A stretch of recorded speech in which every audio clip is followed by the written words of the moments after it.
And then my words of wisdom for today are the time to relax is when you don't have time for it. And isn't that a truth? There's a lovely American yoga teacher named Judith Lasater. And what she says is that you have to have courage to relax. And that means that you actually make the time and carve it out of your day for relaxation. So in every yoga class we have a relaxation, and that's Shavasana. And sometimes even if that period is short, we want to sort of pack it up and take it with us into the day so we have an easeful approach to life. I've got my props, a bolster, a chair, a block, and a belt. And of course, if you want any extras like eye bags and so forth, then this is the time to grab them now. So let's begin in a seated position on probably a bolster or a folded blanket.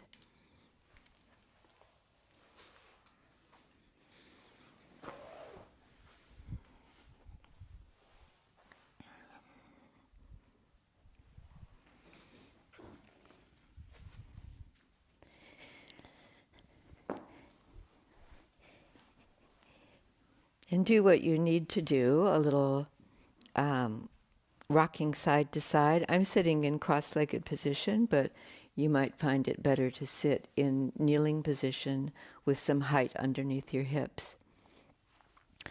So once you're seated and in your best yoga posture, which is kind of a dignified, upright, but not uptight position, let's start with those arm movements and bring your arms straight up overhead on an inhalation, and keep breathing with the arms extended overhead, and straighten as much as you can through your elbows. When I did this, and as soon as I did it, my ribs lifted up and forward.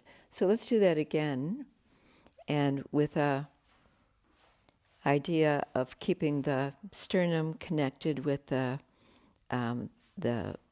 bottom of the torso, the pubic bone. And so when you bring your arms up, it's purely that arm movement without the ribs popping out. And reaching for the ceiling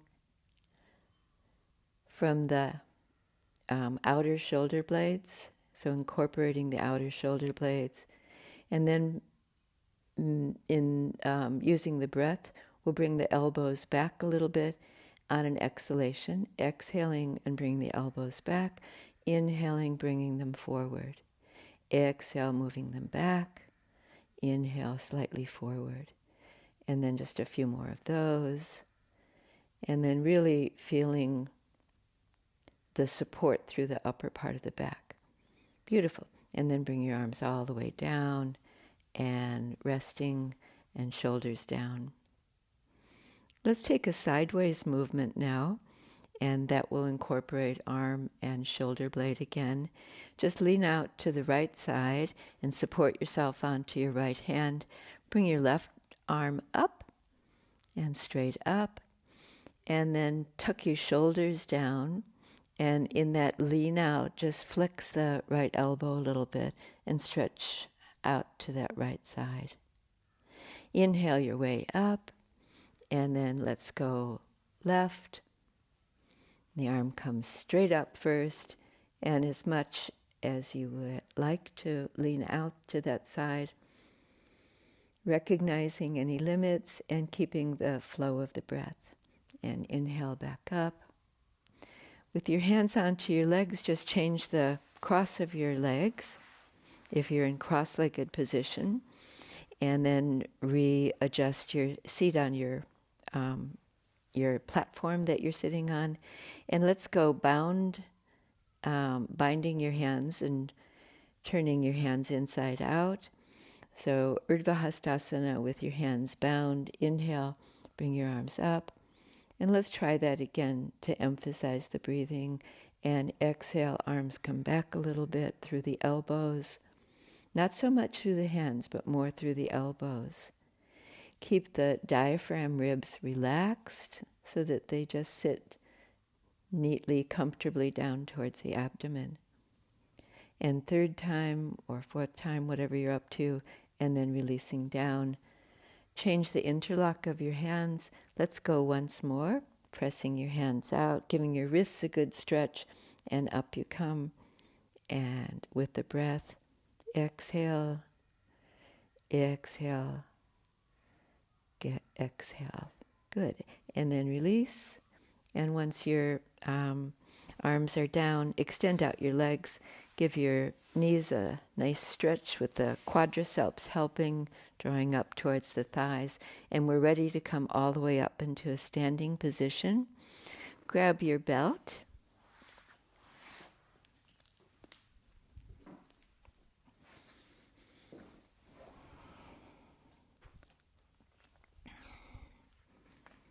And once standing, we're going to bind the belt.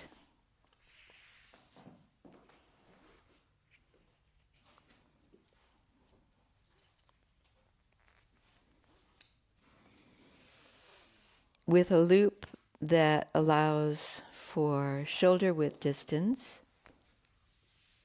That's a little bit wide. I'll narrow it.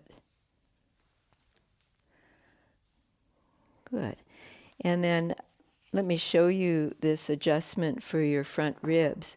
So if I bring my arms up and my ribs come forward, then I've put myself into a back bend, maybe in the upper lumbar area. So if I plan ahead, do a little motor planning, and keep my ribs, when I raise my arms, connected with my core muscles, then my back will stay relatively straight. You can lift your tailbone a little bit here. Good, and then your arms come forward and down. So what to do with the belt? Let's take it onto your wrists. So when my palms are facing in like this, I'm just going to put the tail of the belt off to the side, and I push against the wrist with a little resistance. It's a really nice movement for strengthening my upper arms. What is that? My biceps. And then let's go up, and still pressing against the strap. And we could do that breathing exercise. Elbows come back a little bit, and then slightly forward and back with the breath, and forward. If you tend to hyperextend your elbows, keep them a little bit flexed, and then lower your arms. And let's change directions somewhat. So if we turn your palms downwards, and then press out to the belt, so the outer wrists are pressing, and then up we go. And a couple of those movements. Make sure that you're relaxed behind your knees, so not overly tight. The buttock muscles are still relatively relaxed. Beautiful. And we've done really good work in warming up the upper back and the arms. So we'll leave the strap for the time being. And we've done some good preparation for gentle salutes. So let's take Tadasana on the mat, where your feet are slightly apart and your arms stretching downwards. Notice it makes a difference if you stretch more through the thumb side of your hand, and that feels like it connects me with my front body. And if I stretch my arms down through the little finger side of the hand, then it connects me more with my shoulder blades, and particularly the outer shoulder blades. So we want that balance stretched without the arms feeling rigid. So in terms of our salutes, let's take hands in prayer position, And when the hands are drawn into that position in front of the chest, lift your elbows a little bit. And then for our gentle salutes, we're going to sweep the arms out wide. Inhale and bring the arms all the way up. And exhale, come forward into a forward bend. And now the frontal ribs drawn in towards the navel center and the head pointing straight down. Let's change. Slide your hands up your shins, just below your knees. Straighten your arms. And now we're going to move those diaphragm ribs away from the navel center, and the shoulders are back. Stepping back into downward facing dog pose. And taking a couple of breaths there. So these are going to be probably the slowest salutes that you've done. But that's all right, because we're going to work on a few, I don't know, what will we call them? Yeah, anatomy points along the way. So stretching fully into your downward facing dog pose. Pedal your feet a little bit and warm up your hamstrings. It's quite pleasurable just to get your toes and your foot bones and your ankles working. All right, and then let's take a walk forward. Hold your shin bones again, and inhale and lift your chest, move your shoulders back. Exhale, take forward fold, head down, buttocks up. Then bend your knees a little bit as you sweep your arms out wide and come all the way up and back to prayer. Pause and lift the elbows, and here we go with a little bit more alacrity. Inhale, stretching up. Exhale, dropping into forward fold. And then this pose with your hands onto your legs, supporting chest up. Step back, downward facing dog pose. This time, let's stay in a relatively static position to get the hamstring stretch, the backs of the legs, but connect with arms and shoulders again. And reaching out and reaching back through the shoulders to your waist. And let's take a walk forward. We call this Uttanasana, with the hands onto the shins, but your head up, concave back. Exhale, Uttanasana with the head down. Inhale, that big sweep of your arms that takes you up, and then back home, prayer position, elbows up. Good. Let's go just with the breath this time. Inhale, exhale. Inhale, head up, holding the legs. Exhale, step back, downward facing dog pose. Inhale, take a walk forward. Uttanasana with the head up, concave back. Exhale, drop forward. Inhale. And exhale back to prayer. Now my breathing pattern might not match yours as I'm talking along the way. And let's go again. But just do the best you can according to what works for your body at this time. And downward facing dog pose. Let's add an element just because we can and bring ourselves into plank pose. Bring your chest forward. Bring your shoulders over your elbows, over your wrists. Press back, downward facing dog pose. And walk forward. Take a breath in as you lift your chest.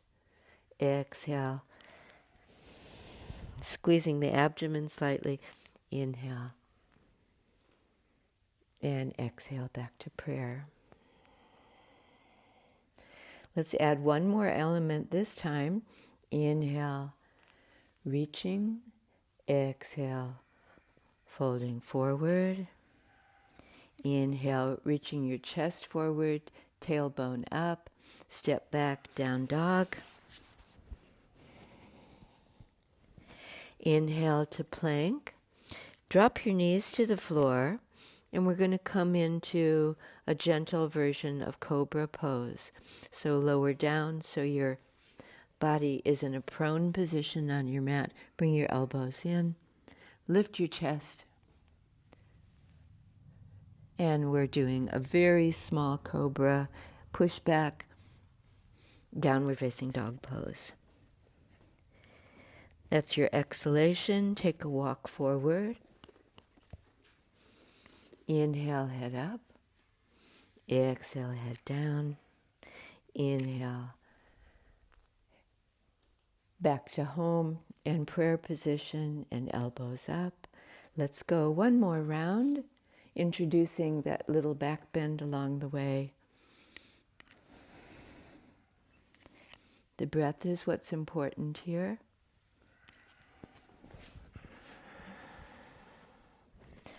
Plank pose. We're just going to take a couple of breaths as we go through this cycle and take the legs straight behind you. Keep the elbows in next to your ribs. Lift up a little. And then as you lower down, we're going to press right back, downward facing dog pose. Take your walk forward. Good. When you lift your head and look outwards, the ribs are moving out. Exhale, ribs close towards the abdomen. Inhale. And exhale. Good. Pause right there. Hands in prayer position. Just check your ability to relax here. Soft behind your knees. Release the buttock muscles, but keep the coccyx, the tailbone, lifted a little bit. Feel as you press your hands lightly together and lift the elbows, you're opening the corners of your chest. Feel for that where the ends of the collarbones are. Beautiful. And then let's release from Tadasana. And we're going to take up a few standing poses. So on your mats, step out a little more than about a meter's distance. Bring your hands onto your hips. We'll go through a few of the basic standing poses, and starting with Trikonasana, turn your feet to the right. Good.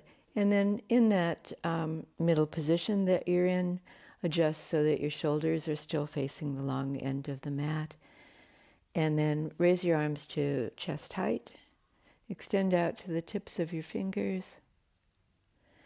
And then feel that adjustment. If you bring your hands back a little bit in connecting with your shoulder blades, and a little bit more emphasis on the little finger side of your hand.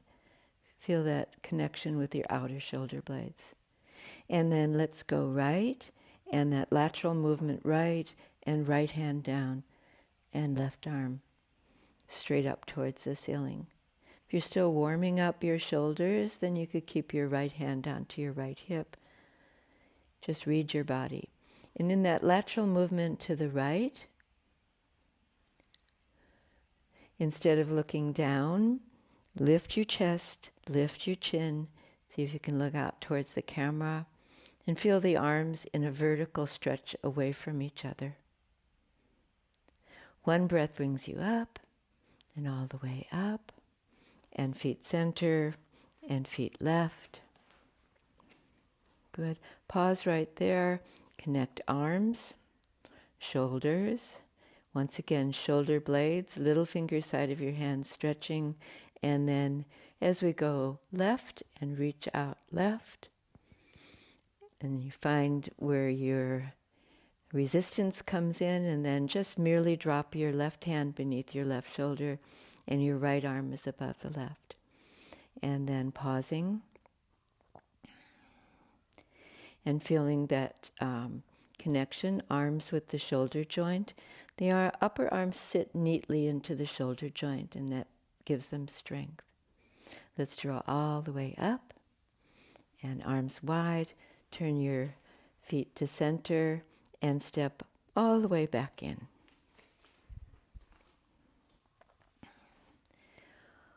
Once back to center and your home base, Tadasana, feel your 2 footprints, release your shoulders, soften your elbow joints, and observe your breathing. And stepping out once more for Warrior Two pose, and feet to the right. Have a look at your heels and line up the heels in one line. And then when you raise your arms out to the side, feel that the both sides of your chest are parallel. And then let's warm up the knees slightly by bending and straightening. And along the way, if you move your knee back a little bit, there's an opening through that right groin. So the knee points a little bit more towards the middle of your foot or towards the little toe side. All right, and then let's hold the position. And once the knee is bent, more of the static position of Warrior Two, Virabhadrasana 2, look to the right. Feel your chest is high and proud. And then connect with the shoulder blades again through the little finger side of your hand. Beautiful. Facing forward and straight right leg. And release the arms for a moment. And just feel the contrast when the shoulders can drop out and down.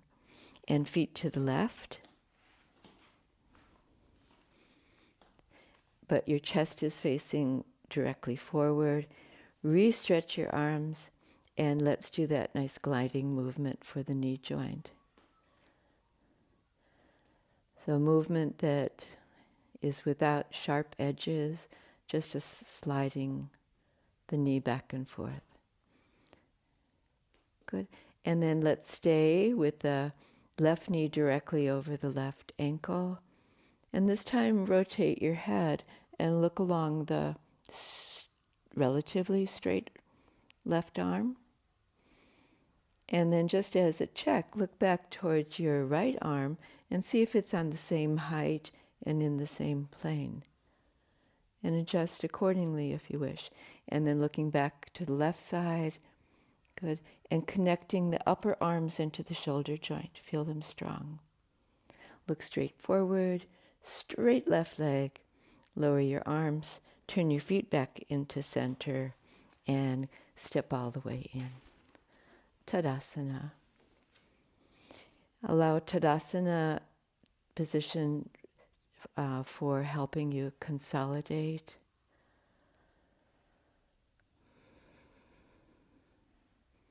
Find your own breath rhythm again. All right, let's take Virabhadrasana 2 that you've just done one step further. Step out. And turn your feet right. Arms at chest height out to the side. So when you elevated your arm, you might not have extended them. So see what it's like to stretch the tips of your fingers out. And then bend into that right leg.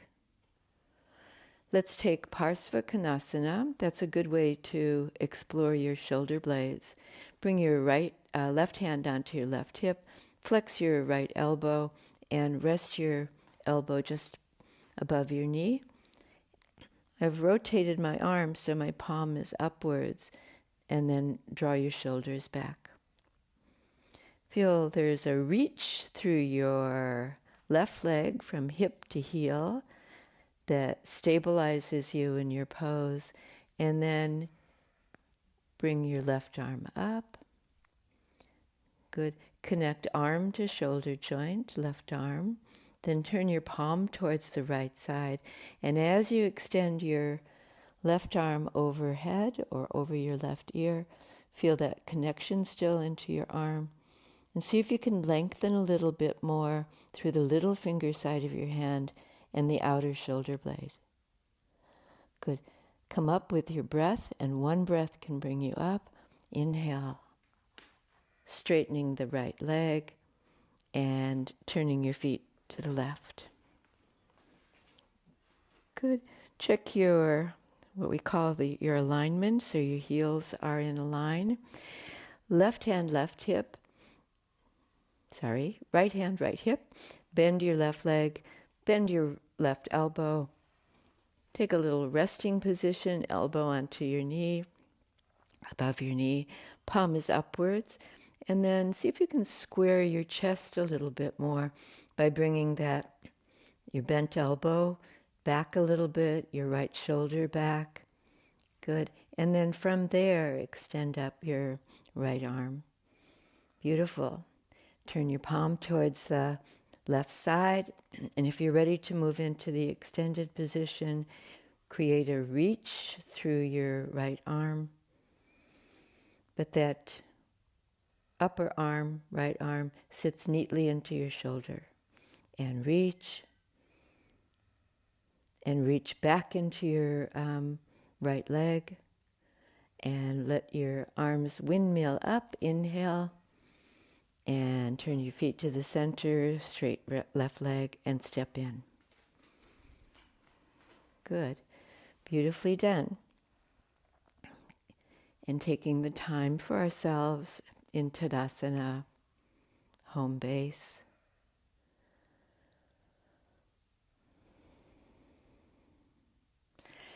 Let's do one more pose, but with a little break in between for Gomukhasana. Take up your strap again.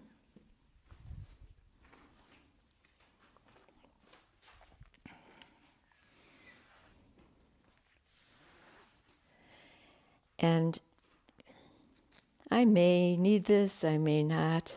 I think I will, but I'm just going to rest it over my shoulder.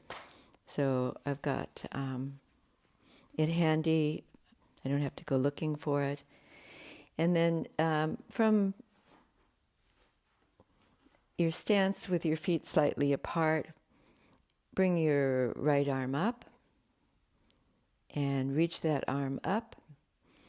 And then flex your elbow and bring your right hand to your upper part of your back. When you do that, you can incorporate a nice wrist stretch there if you pressure your hand against your upper back between your shoulder blades. And that simple movement, open up the armpit. When you lifted your arm into that position, you probably, if you did what I did, popped your ribs a little forward. So draw those ribs in and down again. Good. And then we're going to leave that and release that, and your right arm drops by your side. And let's start on the left side. And left arm up, flex your elbow, reach back. When you position your hand on your upper part of your back, it might feel completely different than the right hand did. And the elbow pointing up, and the armpit stretching up. Good. And then we're taming those front ribs so they're not so boldly pressing forward. And then release. And let's see what happens when we do the lower position for your right arm. Extend your right arm out, bend forward a little bit, and rotate your arm, your shoulder forward, and then bring your hand onto the back. Wherever you landed is fine for your body. So feel when you place your hand onto your back that you can press your wrist and then draw that shoulder back again, that right shoulder. Good. And then let that go. And let's see what the contrast is with the opposite arm. And extend the left arm out. Leans forward slightly. Roll your shoulder forward as you bring your elbow, bend your elbow, bring your hand back. Press your wrist against your back. Open the top of that right shoulder. Good. And keep breathing. And just to save time and energy, keep your hand there, or if you're able to, move it up your back a little bit closer to your shoulder blades, and then bring your right arm up. Turn that arm in and reach your upper hand back to wherever you get, where you might get a handhold. On this side, that's happened for me, but if it didn't, then I could connect with the belt. Good. And then those bottom ribs relax down into the abdomen. Good. And then let that all go. Do a side stretch, arms out wide to the side and back a little bit. And then we're ready to go with the right hand coming into the back and moving up the back as much as possible, and left arm reaching back. Now I'm missing the mark a little bit on this one, if my mark is to join the hands, so I'm going to join with the belt and walk my hands towards each other. Be gentle with your wrists, especially your shoulder joint. And we've done some lovely work there and now can release and drop the belt. I thought it might be a little bit of fun to use the block as another shoulder warm-up.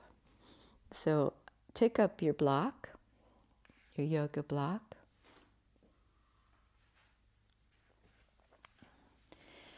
So when you were bringing your arm into position, you did a little forward lean and drew your hand up.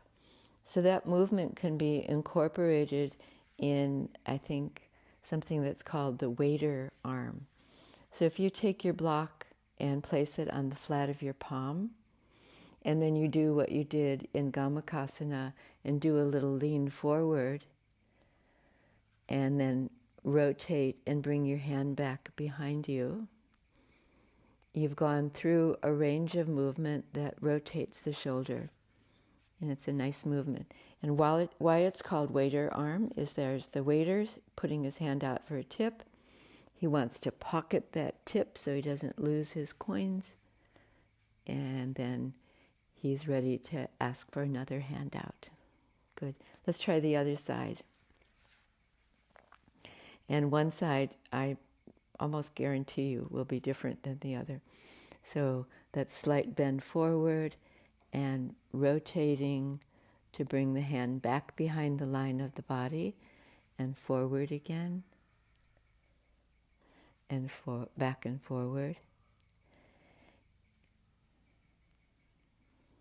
Good. For your arm and shoulder connection and flexibility, let's go back to the original side. And if you really wanted to be quite fancy here, we can control that forward movement a little bit, not so much hunching forward, but you could even make a wider circle.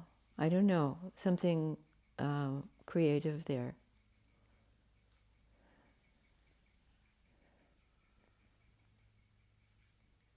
Well, and if you're not feeling so creative, then stay with the earlier movement. And then the other side, and round you go. I don't know exactly what I'm doing, but it feels like I'm doing a lot of movement, and I think that's good for my shoulder and my shoulder blades. Okay, and then let's leave the block to the side. Oh, keep hold of that block and step out wide on your mat.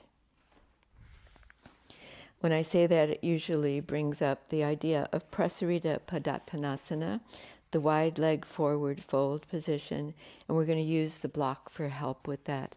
So place the block in front of you, and you're aiming to place your hands onto your block, but let's start from upright and just bring your hands onto your hips and then do a slight forward bend. So when we say forward bend and we're experienced, we think of deepening the crease at the top of the thighs and at the bottom of the torso. So having done that, then we're ready to reach for the block, 2 hands onto the block, and do a lean forward that brings your chest forward, but keep your shoulders back. And you're just looking down at the mat in front of you and feeling into the back body, that part that we can't see. So there's the heel bones and extending the heels out or pushing out through the heel bones, the backs of the lower leg from heel to back of your knee, and the back of your knee to your buttock for a strong hamstring stretch. All right, let's connect arms and shoulders with all of this. Just place your right hand onto the top of the block. Bring your left hand onto your left hip. Relax your shoulders. At the moment, I'm looking down in front of my block, and I'm not going to move my head, but I'm going to see if I can rotate my left shoulder back and turn my trunk towards that left side. I've lost a little bit of the sensation in my right leg. So press your right footprint again, and that might enable you to turn a little bit more. Let's go back to center and swap hands, and right hand, right hip, and round you go to that right side. Keep your gaze downwards, if you will, and it's a different kind of movement for your neck. Keep the right shoulder back and turning from left to right. Good. All the way back into center. Two hands to support you on the block. Notice if your buttocks have dropped back behind the line of your heels, and then see what happens when you bring your buttocks forward again. Weight on your forefoot. And we're going to do a little bit more here, but let's take a break first for consolidating in Tadasana. Come all the way up, flexing your knees, heel, toe, back to center. And take a couple of deeper breaths there. But not resting for too long and stepping out again.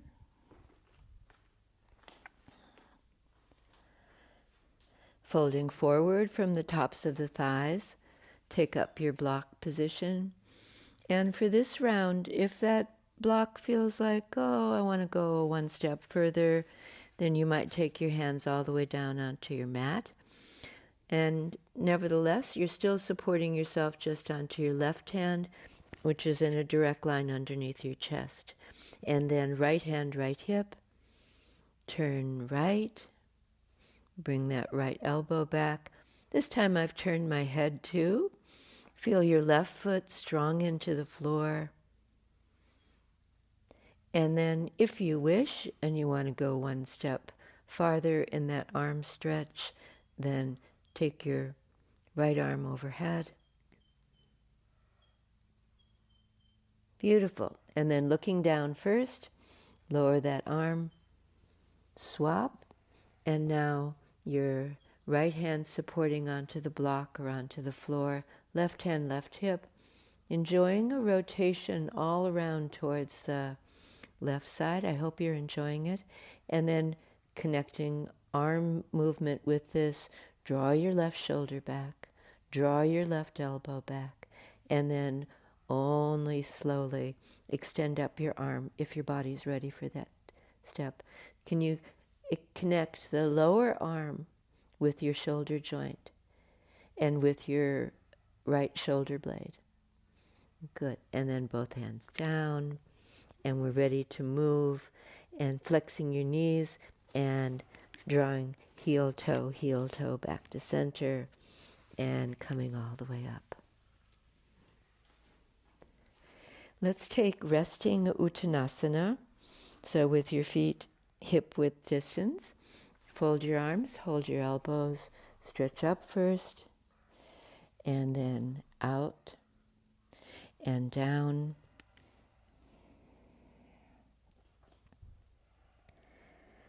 Feel the heaviness of your arms.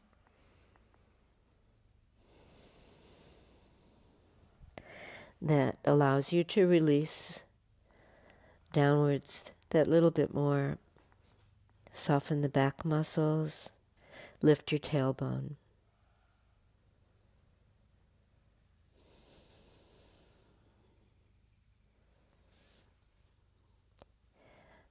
All right, and then what we have in mind for doing next is a lying down position, bridge pose. Keep your belt and inhale, come up, and then lying down with your legs bent and your feet on the floor behind your buttocks.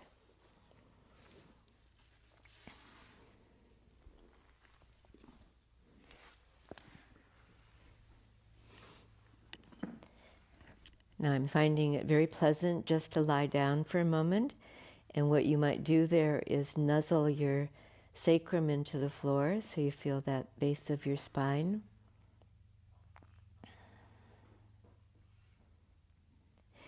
And then what we're doing with the belt, I've got it loose on both ends now, not bound. I'm going to pop it over the front of my feet, my front of my ankles. And then I'm still holding the belt, one hand each side. And we can do this in a gentle fashion. My feet are hip-width distance, and my hands walk up the belt towards my feet. And as I do that, then my shoulders start to draw down towards my waist. And I can help that adjustment a little bit by lifting slightly through my upper back and drawing my shoulder blades down too. So there's shoulder blades down towards my waist, shoulders down towards my elbows, and then we're ready for a little bridge. Very small movement, a tilt of the pelvis, tucking under, and then the opposite tilt and lowering back down. Let's go back and forth a few times like that, where as you go along, if you wish, increasing the lift through the pelvis, which also means that you're working up your spine, probably to the lower thoracic or mid-thoracic.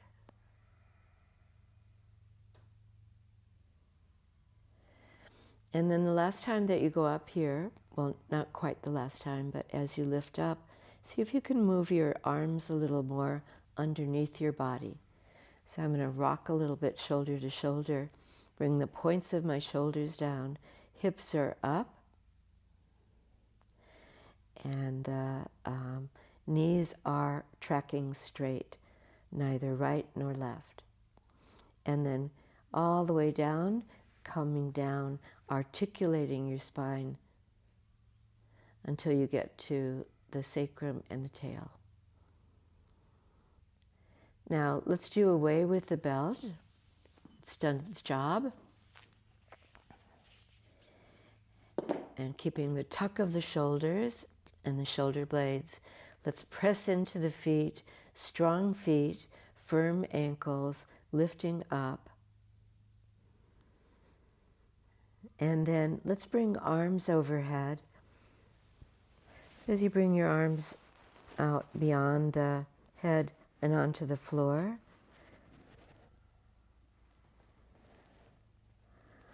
if you can here, and it feels like a safe movement for your back, then move your thighs away from your hips, at the front of your thighs towards your knees, at the back of your thighs towards your buttocks. Then lowering down, this time keep your arms overhead and create a kind of tug between the hands and the knees moving out and all the way down and lengthening right to your tail. And then finally, exhale, lower your arms to your side. And just wait there.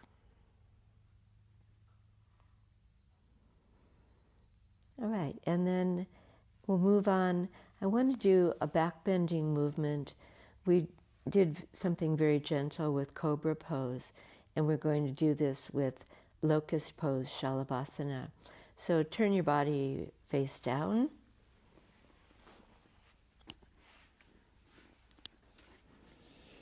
And we go step by step here. Fold your hands so that one hand resting on the top of the other with your elbows bent. And rest your forehead onto your hands or the side of your face. Do a little rock from side to side on the front of your hips, and then see if you arrive pretty much with your weight even on the legs and on the frontal hip bones. Legs are very close together or all the way together, toes pointing back. Shoulders are back. And then once your head is straight forward and just head down, still resting onto your hands, do a small movement and lift your right leg and then lower your leg. Left leg and lowering. Let's do 5 rounds. So alternating right leg, left leg. As you raise your leg, keep the frontal hip connected with the mat. So it's only the leg that's lifting up and not your hip. Notice if you're recruiting movements from your shoulders, and keep your shoulders pretty passive here.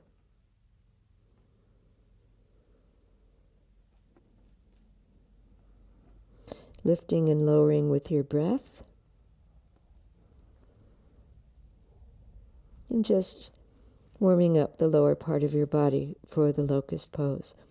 When you've done those 5 rounds, then rest your legs completely. And let's add, we're going to keep the lower body still, those frontal hips and your pubic bone anchored to the floor, and then merely bring your arms back alongside your body. Rest your forehead, draw your shoulders back. When you're lying prone like this, there's a lumbar arch that happens. So feel in that lower part of your body to lift your navel slightly away from the floor, and that will help lengthen the spine again. Ready to come up, merely lifting your head.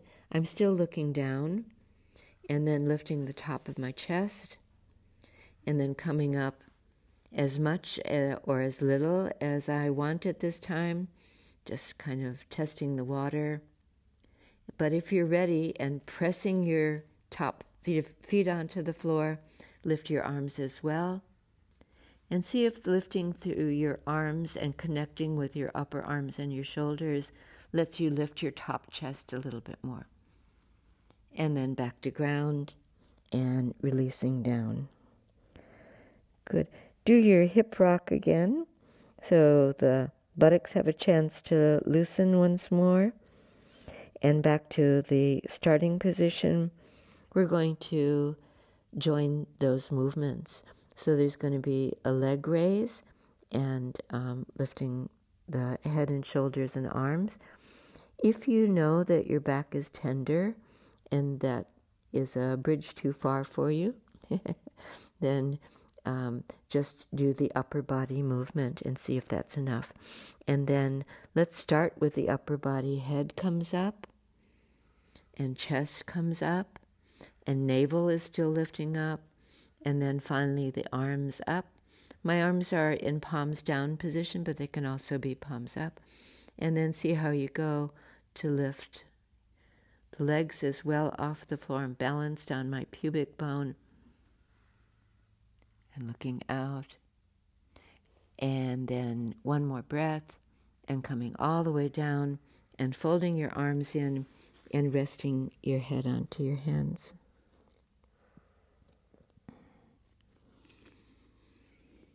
Taking pause there. And I'd like us to do one more small back bend. When I was first learning yoga, we called these baby back bends as opposed to the more advanced ones. But they're still very powerful. So let's take Cobra, and with your head still resting on the floor, bring your hands in. I've placed my hands underneath my shoulders and out to the side. With your head still resting, then test the water here and feel what it feels like. Press the inside of your hands, your thumb and index finger, and draw My elbows are pointing back towards my waist, and I'm going to draw them back so my shoulders come back. Squeeze your armpits there so that now legs are anchored, feet strong, tailbone moving out, and then lift up to whatever level you can, head and chest, and then tips of the shoulders back and elbows back. Squeezing the armpits will allow you to depress your shoulders. And then lead with your breastplate, and as you drag it forward, coming all the way down. We're going to do that for one more time.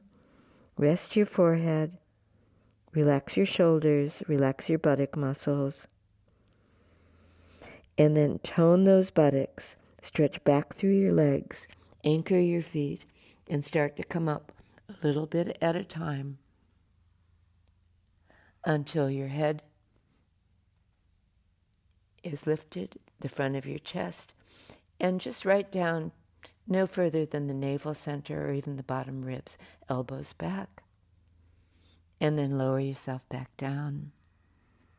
Fold your arms, rest your head onto your hands, and rock a little bit, shoulder, hip to hip.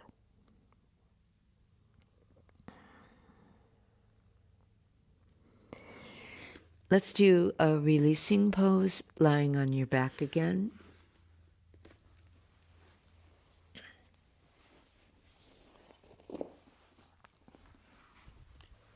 And that is Apanasana. So I've got my legs bent and feet are close to my buttocks. Bend one knee in, second knee in. Hold at the front of your knees, one hand each knee. It might feel nice for you here. It will for me, I think. Just circle my knees. In small rotation. And the other way. Pause center position. And we're going to draw the thighs close to your ribs. Exhaling, knees away, inhaling. As we go through those two simple movements, you might increase the depth of the breath each time.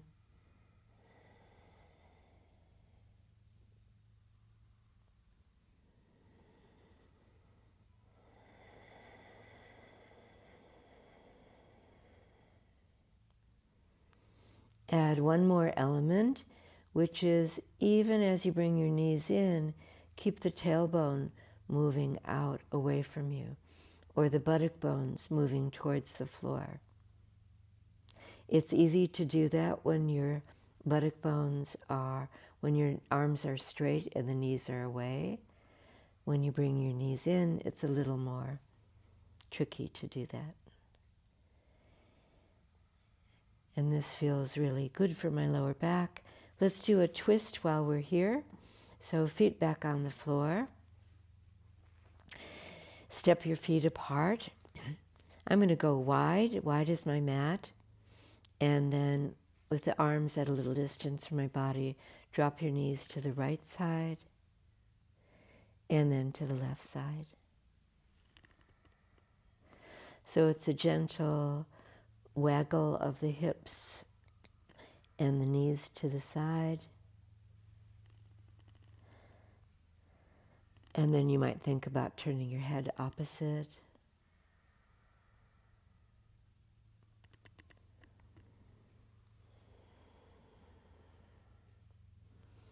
And after the next movement to the side, stay to the side, and you're going to come all the way up into a seated position.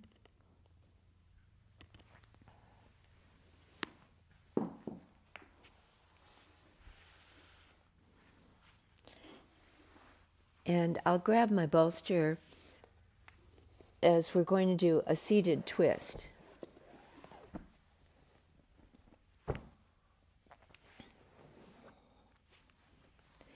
And having a seat on a support,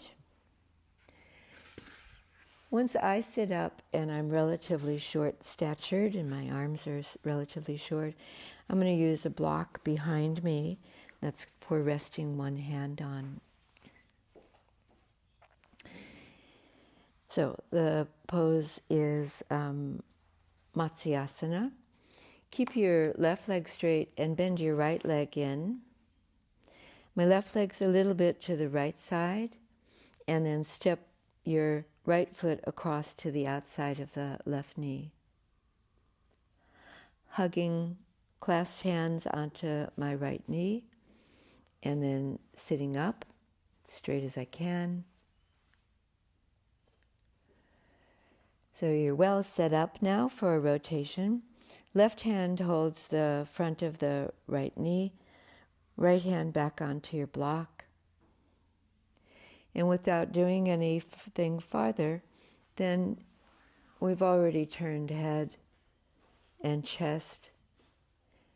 And then for the back chest to turn anymore, flex your left elbow and move the left elbow out towards the screen.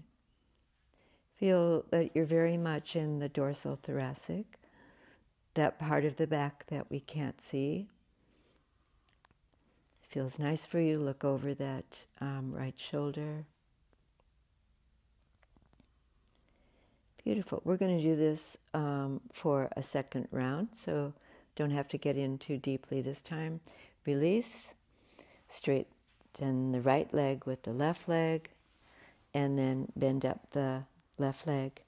Move your right leg a little bit to the left, and then step your left foot over your right knee. Clutch your right hand at the front of your left knee and cast that left arm back behind you. So either resting on the block or resting on the floor behind you. And then keep drawing your thigh towards you as you turn and rotate left. And then that last little embellishment, bending your right elbow and moving it out towards the screen, turning. And that left shoulder is back. I'm going to move my block back a little bit more. And then happily releasing for the last round and changing legs. If you're propped up pretty high, then you might have slid slightly and then reposition your hips so that you're on your sitting bones again. Now, instead of using your hand, you might use your left elbow and the crease of your elbow around the outside of your knee and drawing the thigh closer. Or if you're positioned to bring your elbow to the outside of your knee, then left elbow outside right knee, and then your right hand still behind you. That right hand is really important because it's letting you sit upright. So as you press your right hand down, lift your chest up. Without releasing that left elbow, then just imagine that the left elbow is moving towards the screen again and connecting you with left shoulder blade. Before you finish, then turn your head, look over your left shoulder, lift your breastplate. Good, you're working beautifully. And then let it all go, and both legs straight. Just for a moment in Dandasana, both knees straight behind the knees, and then switching legs. And the right leg goes a little right, and then stepping the left leg across. Now we're going to try that other movement. Stay with holding at the front of your knee with your hand, if that works better for you. You're the best judge. Or, if you wish, then stretch up that right arm, cast that arm over your leg, hook your elbow, and then you're ready to bring your left hand behind you. That's a working arm and hand, so feel as you press down through your left hand and drawing up that arm into the shoulder joint, that helps you straighten your spine. And looking around, and as though you could move your right elbow towards the screen and feel that right shoulder blade moving out. And then look over your right shoulder and your chest high and proud, and release, and releasing the arm first and then the leg. Beautiful. We're going to give a little time for legs up the wall so that we've incorporated an inversion. And then before we finish, we'll do a breathing exercise, which is called Bhramari breathing. So give yourself a break now with your legs up on a chair if you have it there. Actually, we didn't use the chair today. Or on the wall. So,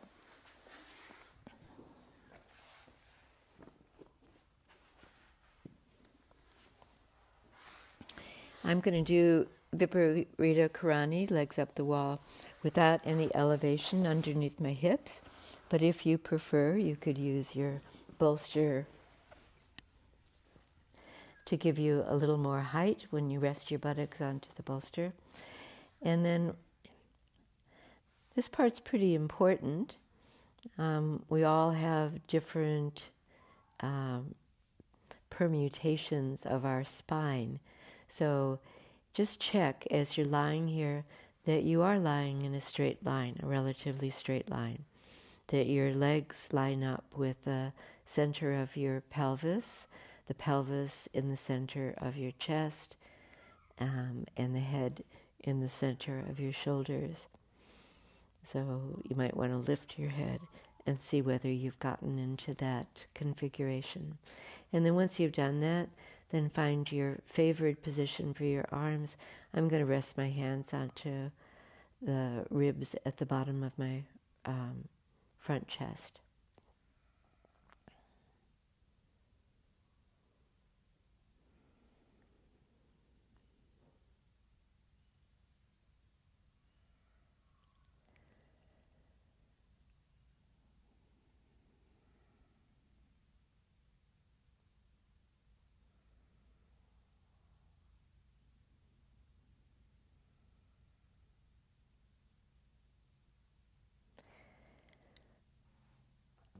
And let the physical body become very still.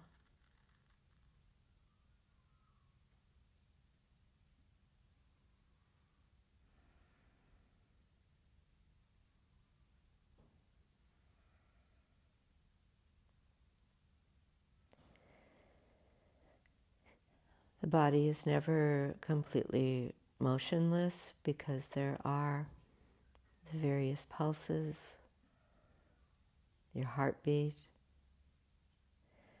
and always the influence of the breath.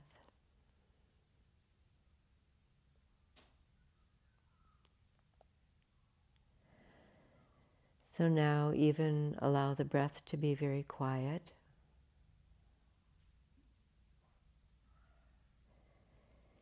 And first it becomes more subtle in what you notice about the breath.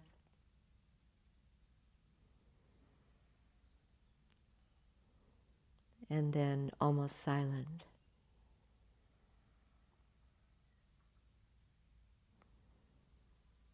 See if you can allow the mind to become as silent as the breath.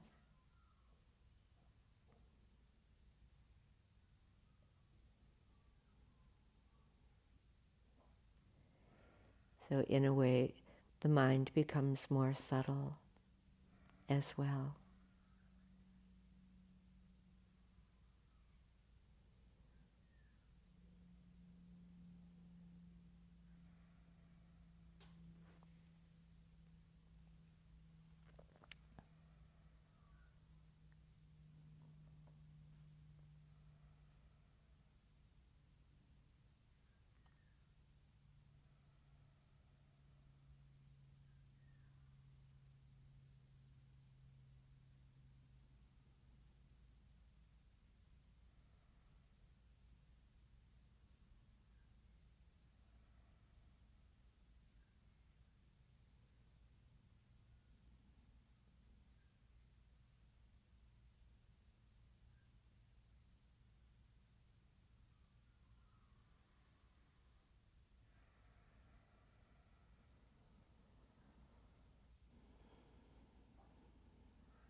just here at the end, allow the breath to build up a little bit more momentum in anticipation of moving.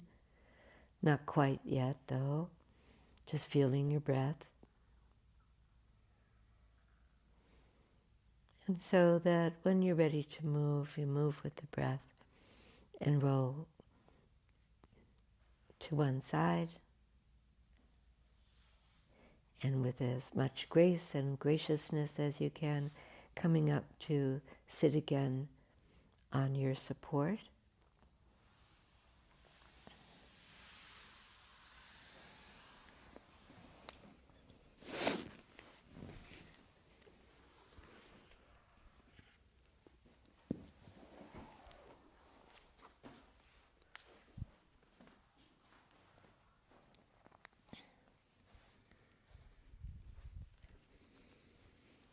Not rushing, take your time.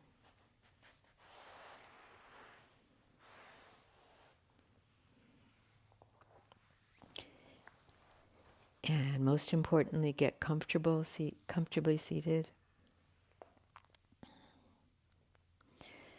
I'll just place my hands onto my legs and elbows close to my side.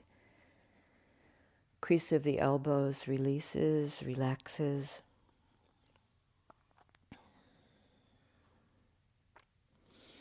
The style of breathing is called Brahmari breathing in Sanskrit, and it's bumblebee breathing. So it's a humming sound that we make, and it maybe allows us to prolong the inhalation and the exhalation and create more depth of breathing. So always when we're practicing breathing, we're very aware not to stress ourselves.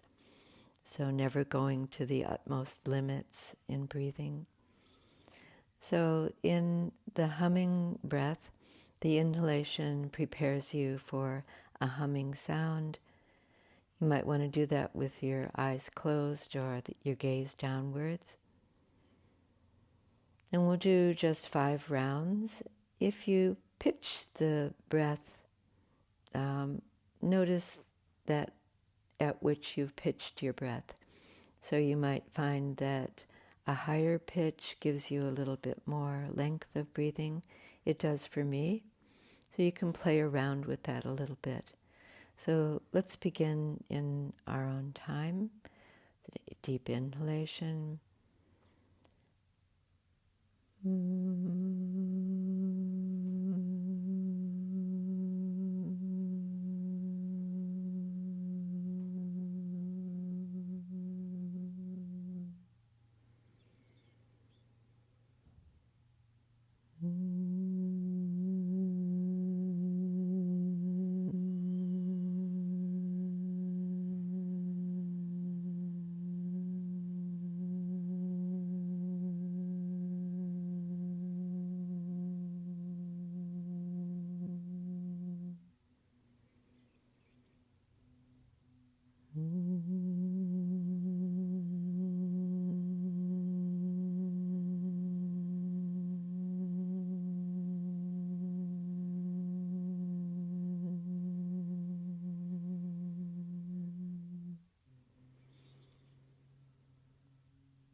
I'm thinking we'll do 3 more rounds when those are completed, and maybe add the closing of the ear flaps so that you can really hear your own sound more internally. That's how I experience it.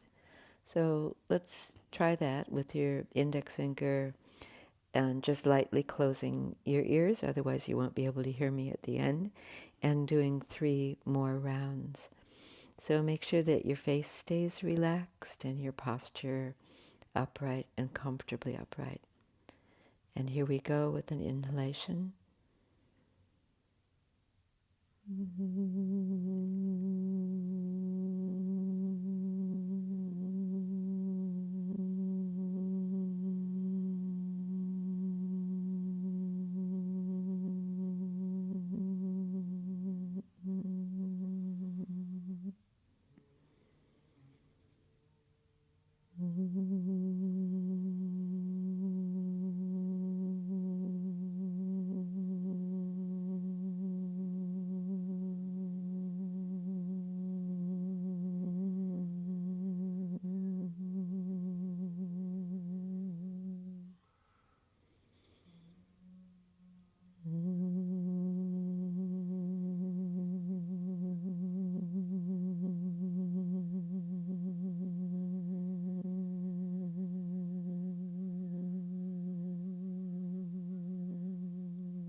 And once those rounds are finished, then quietly sitting and perhaps still observing your breath as it becomes very quiet once again.